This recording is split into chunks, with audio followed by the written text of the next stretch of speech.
Ha, karokory moa zany. Tsisy kabaro vala. Ino ma raha ataonao ty? Mamafa foana la olo. Ha, kiasy. Ewa. Bokay manareo zany. Poka ny balabala tao boro. Ha, kasinenta la olo. Masto foana. Eo, masto.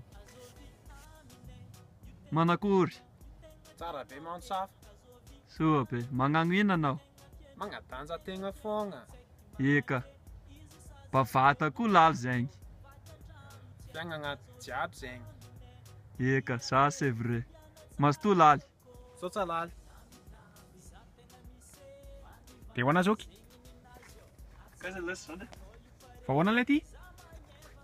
Tena manavokotra automobile kely aloha. Ha.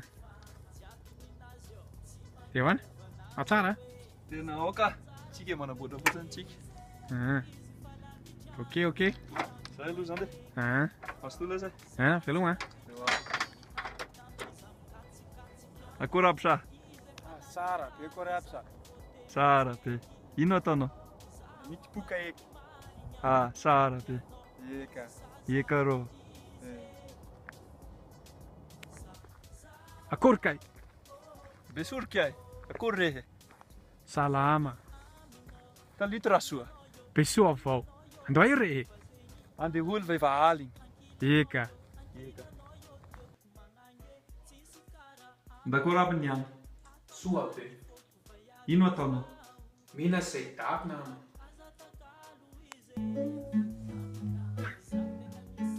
Salama aby. Sosomadina.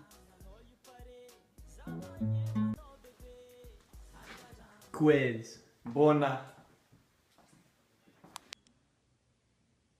Tomboko lahy sy tomboko vavy. Mankasitraka sy mankatelina ozy ny Vazaha Miteny Gasy. Jereny bebe. Narahako tsara mihitsy ny sosokevitra ny bebe. Tsy nanala volombava mihitsy nandritra ny volana novambra. Ha! Ina zao ataon'ny bebe? Ha? Efa tsy novambra intsony ne lesy? Efa tapitra dia efa desambra zao ne?